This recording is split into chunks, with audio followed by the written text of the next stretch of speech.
What's up, my loves? It's your girl Erica V, and you are tuned into Freedom Podcast. Today is June 26, 2023. And listen, I am so excited about what God is doing for Freedom Podcast. And do you want to know what the word is? Do you want to know what the word is? The word for tonight is life and grief. Let me say that again. The word for tonight is life and grief. Listen, I was so excited about this topic because oftentimes we go through life and each and every day someone is losing someone that is close to them, and they're hurting and they're grieving and they're going through. And I can relate so well because I lost my mom in 2012, and it has been hard. It has been a process, and it's by the grace of God that I am still alive, well. My mental is amazing, and it's just by the grace of God. So I wanted to talk about this topic because for the past couple of weeks, I have been running into people who have lost someone, and I have been kind of that person to pour into them. And so I said, what better way? Because this was going to be one of my topics anyway. So I'm like, what better way to go ahead on and get it started? So let me just say this. My mom passed away in 2012.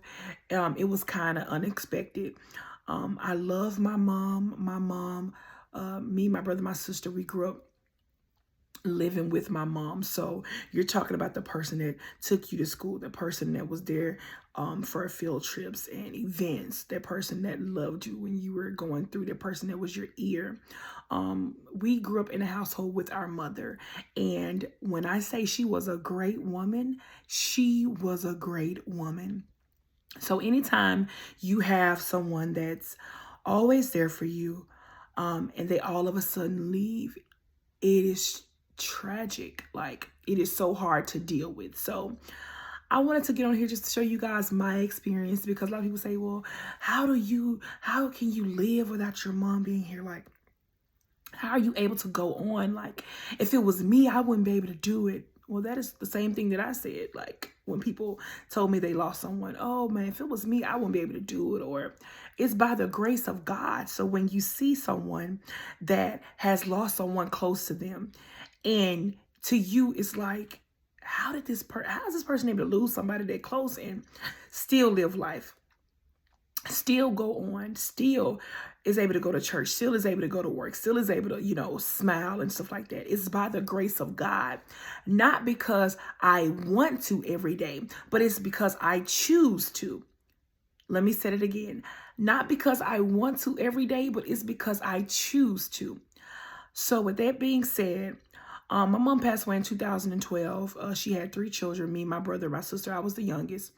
And we were very close with our mother. Like, our mother was our friend.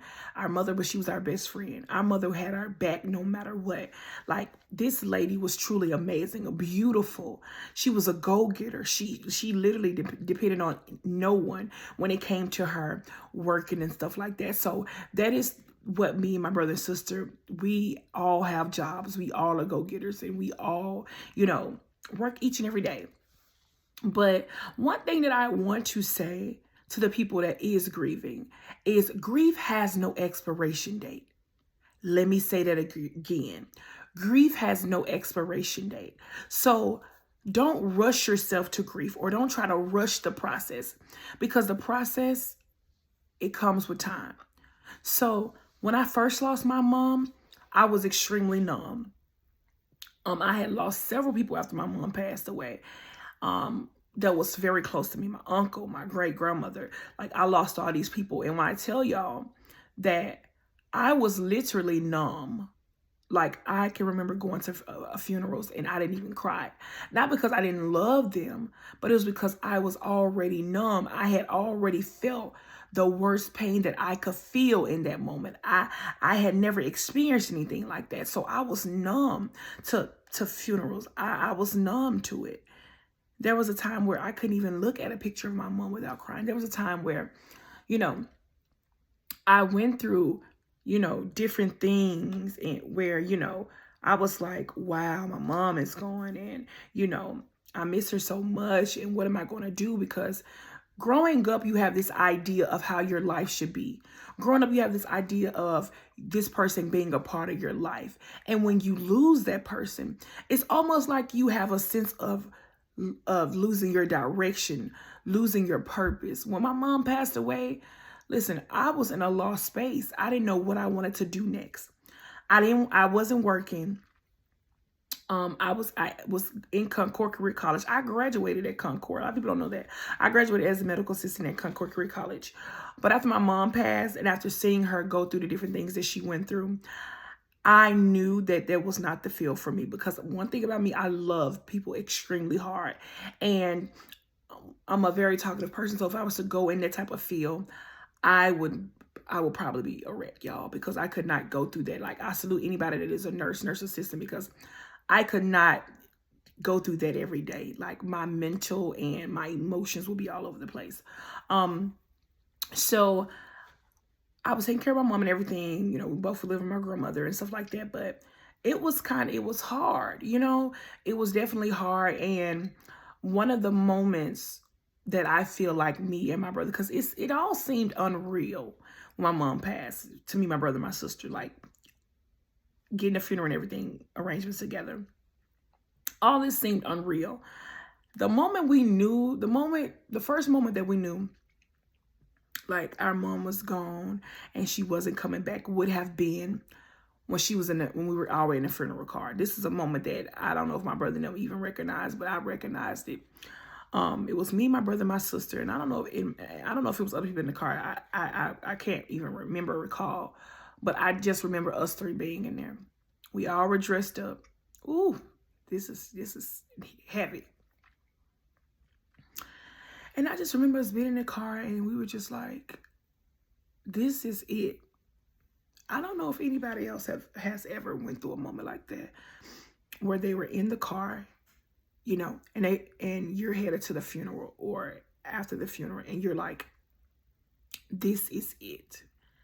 Like, the person that raised us, the person that loved on us, the person that carried us for 9 months, we won't ever see her physically anymore.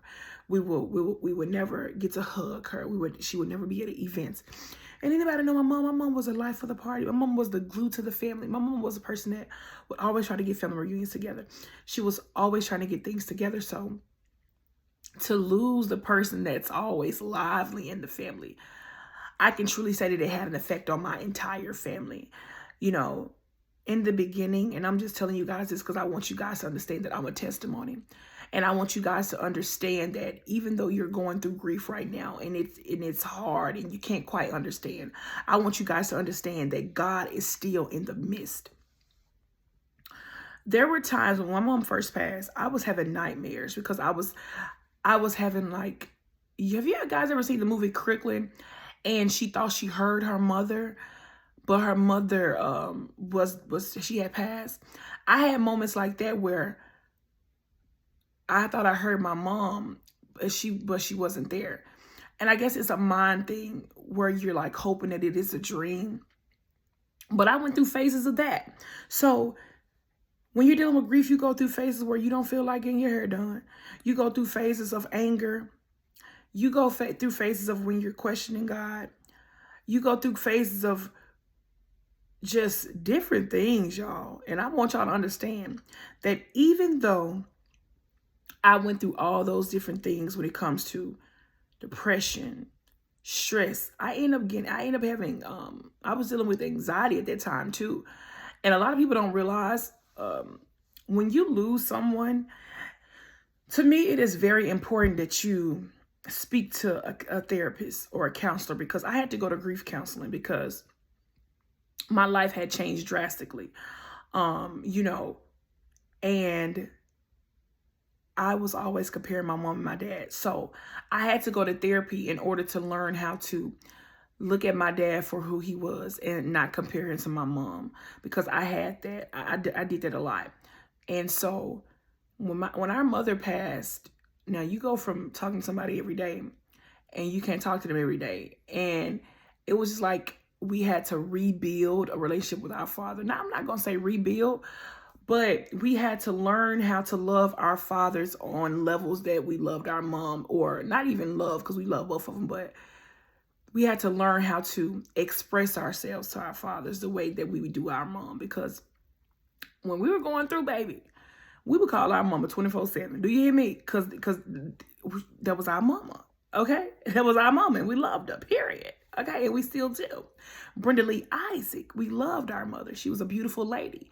And anybody know her, you already know she was beautiful. She was gorgeous. She carried herself with grace, with class. She carried herself like the woman that she was. And that's who her daughters get it from. Okay? Yes. So with that being said, I just want you guys to understand that a lot of times people rush grief. You rush grief, or you rush the process of you hurting, and you try to work it away. You can't work grief away. You can't date grief away. A lot of times people will literally work themselves so much after they lose someone, trying to get their mind off of it. Trying to get your mind off of it is not dealing with the situation. I know you may think that, and I know I thought that. But what happens is, so my mom passed in 2012. I got a job 2013. And then I ended up getting 2 jobs.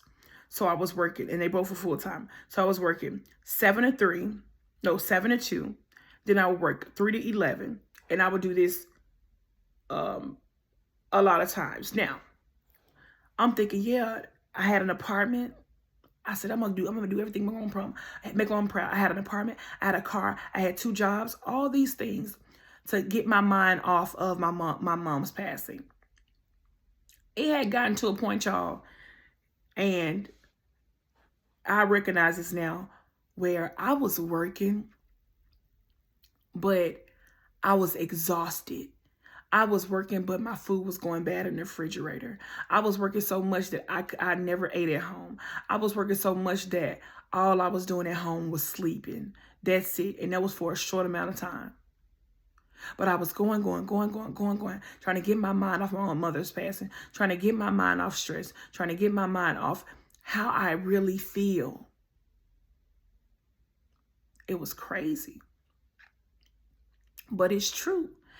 You cannot hide your feelings with a job. You cannot hide your feelings with a man.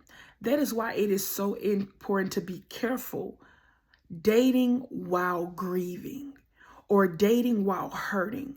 Because sometimes when you're going through grief, you're vulnerable because you look for love. You're vulnerable because you want affection. You're vulnerable because you want attention. You're vulnerable because you want an ear.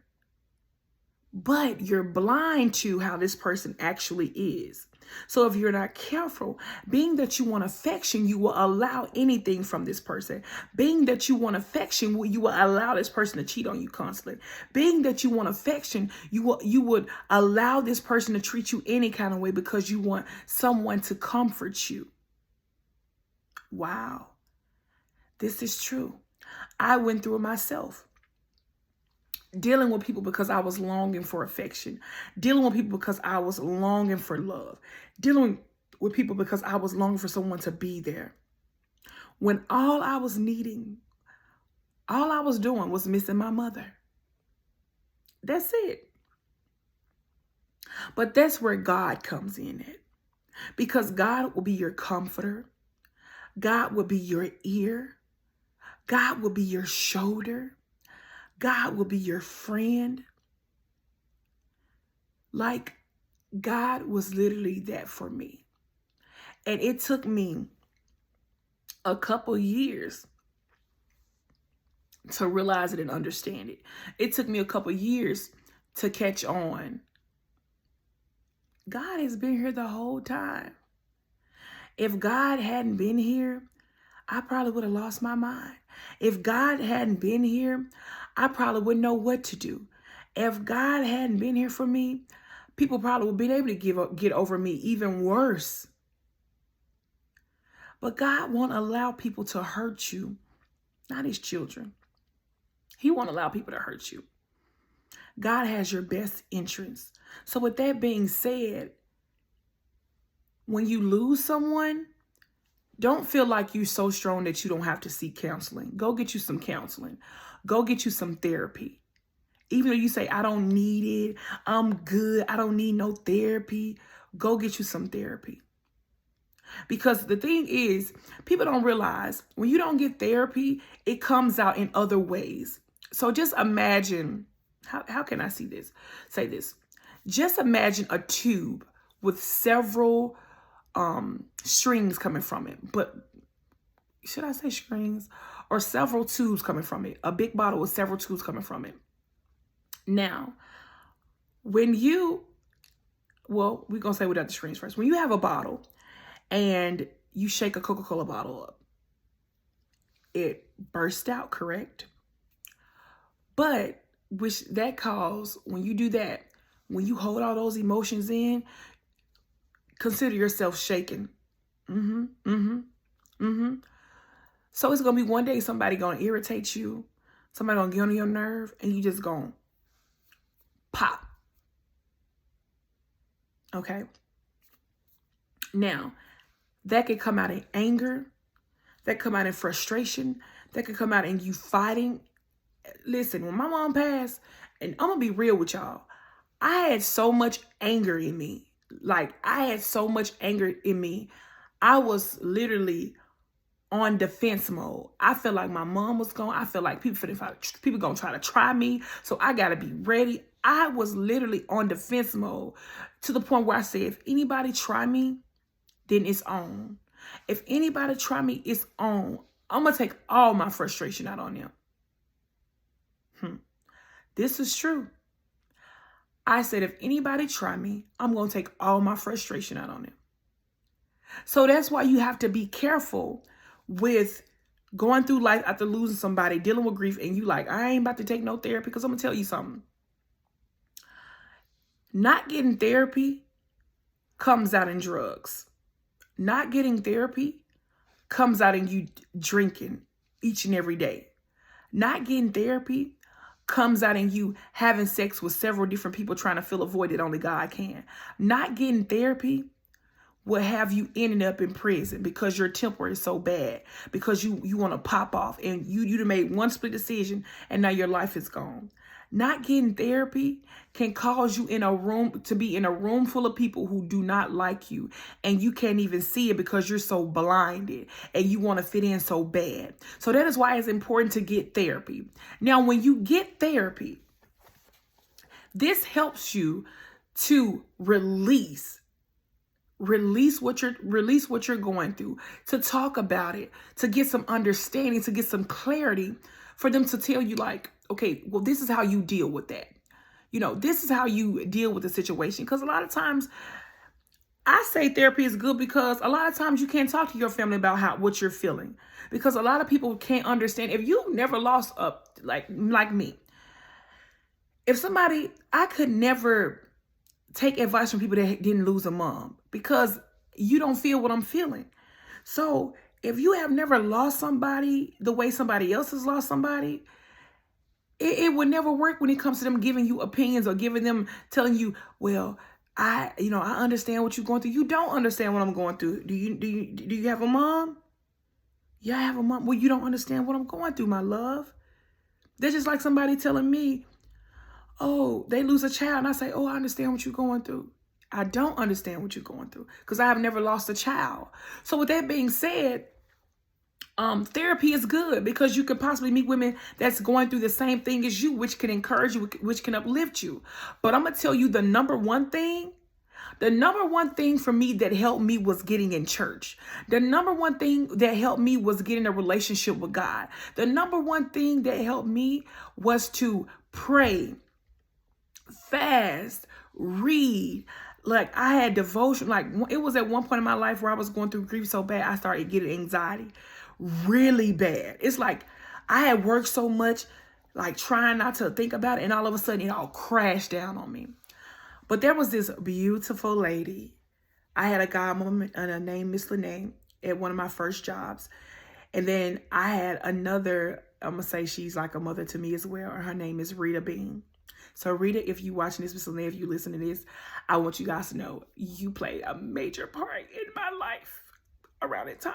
Sorry, y'all, but they did. Because there was one time on my job that I had a really bad anxiety attack. And I was literally, I don't know if I was laid on the floor. And my AGM for the night shift, her name was Miss Candace. She was praying for me. She was holding me. And y'all, I'm not gonna lie, I thought I was having a heart attack or something. Because y'all, I could not breathe. And she was praying for me.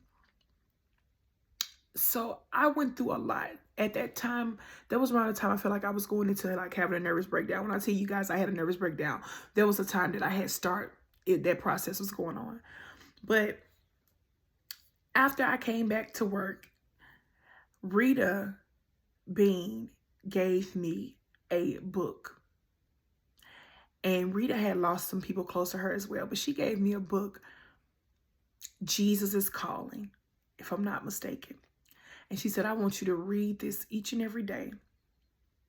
Then I had somebody else that was beautiful, Miss Pat. She would give me a daily devotional.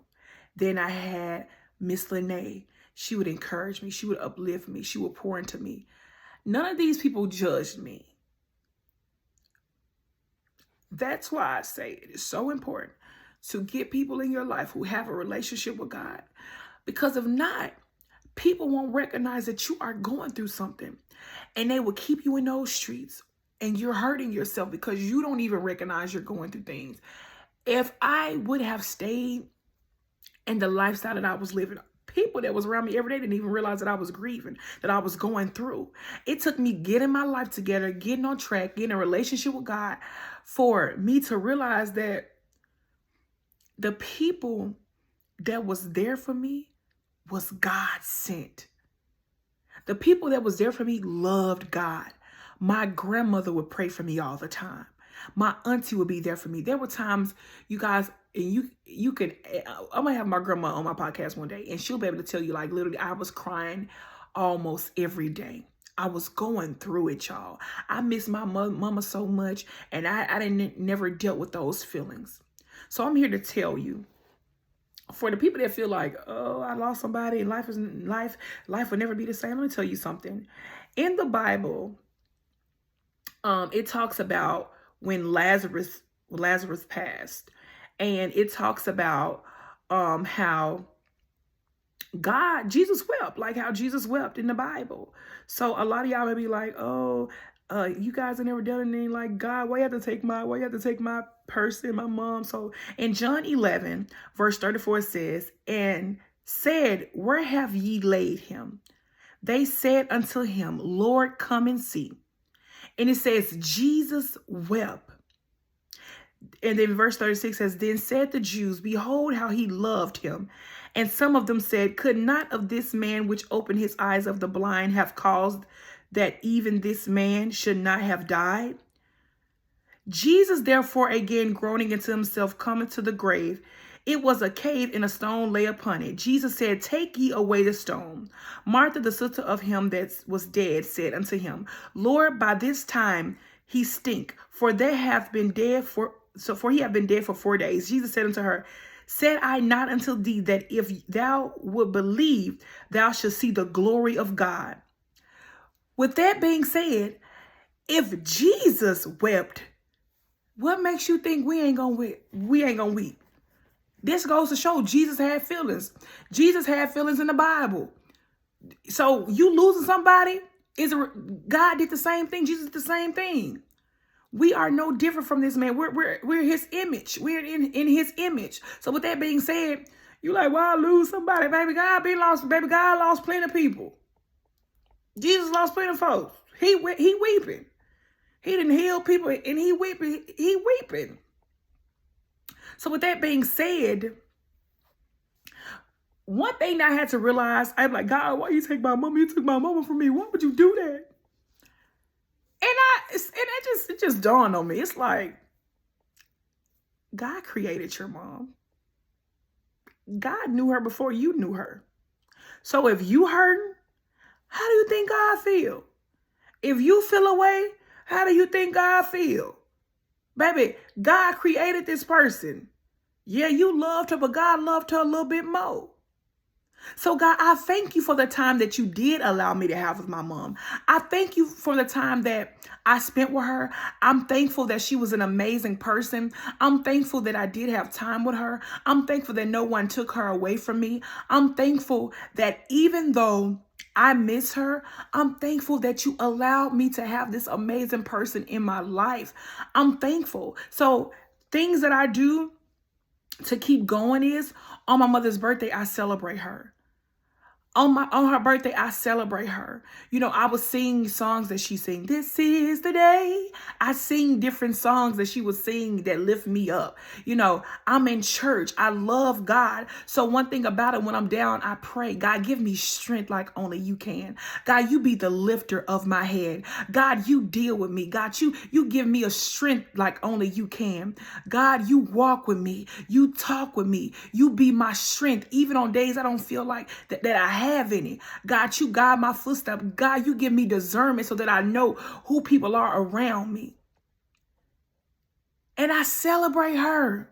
So one of the things that you do, you celebrate on their birthdays, you celebrate them.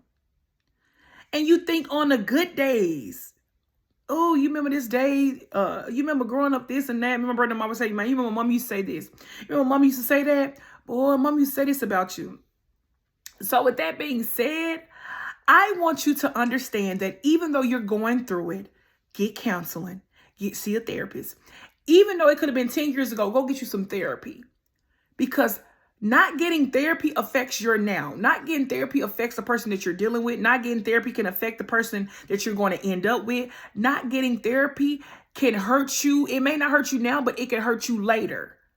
Because the way you express yourself may not be nice. The way that you speak to a person may not be nice. The anger that you carry, being ready to go in, is not the way. So get you some therapy. Read you some books. Keep you a tribe of people around you that love God, because that's important. Keep you some people around you that can pray for you on days you don't feel like praying for yourself, because that's what I had around me. See, on days I didn't pray for myself, my grandmother would pray for me. On days I didn't feel like putting the oil on myself, my grandma would put oil on me. I would be walking with prayer warriors while crying, walking with prayer warriors while breathing heavy and having anxiety, and they would pray for me. The devil is a lie. You will succeed. You will be everything that God has called you to be. You will walk in God's authority. With that being said, you can do it. Yeah, you may be down now. You may be in the bed. You may not feel like doing your hair. You may not feel like hanging with people. You may not feel like going anywhere. You may feel angry. You may feel upset. But look up to the hills for which cometh your help. Keep God first. Trust in the Lord with all thine heart and lean not into your own understanding. So trust in the Lord with all of you, even though you may not see an outcome, even though you may be stressed, even though you may feel like, when will this end? I don't feel like I can do it. Listen, my mom never got to see me have children. My mom never got to see me get married. Those were one of the things that I looked forward to. Her and my dad coming to my wedding. Her and my dad, playing with their grandchildren. Those were one of the things that I looked forward to, and she never got a chance to do that. But she loved me. She loved her daughters. She loved her children. Okay? Do you hear me? So one thing that I will say is, I gotta keep going.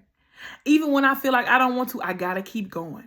Even though I feel like I don't feel like getting up doing my hair, I gotta keep going. Even though I feel like things are around me is going terrible, I gotta keep going. I refuse to lose. I refuse to let grief hold me down. Grief can't make or break you. You have the strength of God in you. You can do all things through Christ that strengthens you. So with that being said, don't let grief hold you down. Don't stay there. When you're going through the storm, don't stay in the storm. Don't stand in the storm. You got to keep walking, because after the storm, after the trials, after the tribulations, after the heartache, after the pain, there's sunshine. I'm not saying that you will forget about your mom. You would never forget about your mom. You would never forget about your loved one. But what I'm saying is, there's strength after the storm. There's smiles after the storm. There's peace after the storm. Even though I love my mom, baby, God, I thank you. God, I thank you. So, God, I ask you to touch these people under the sound of my voice. You give them strength that surpasses all understanding. You guys have a blessed day. I love you. Remember to smile. Remember to get you some self-love in and love on you today. Smile today. You deserve it. And do you want to know what the word is?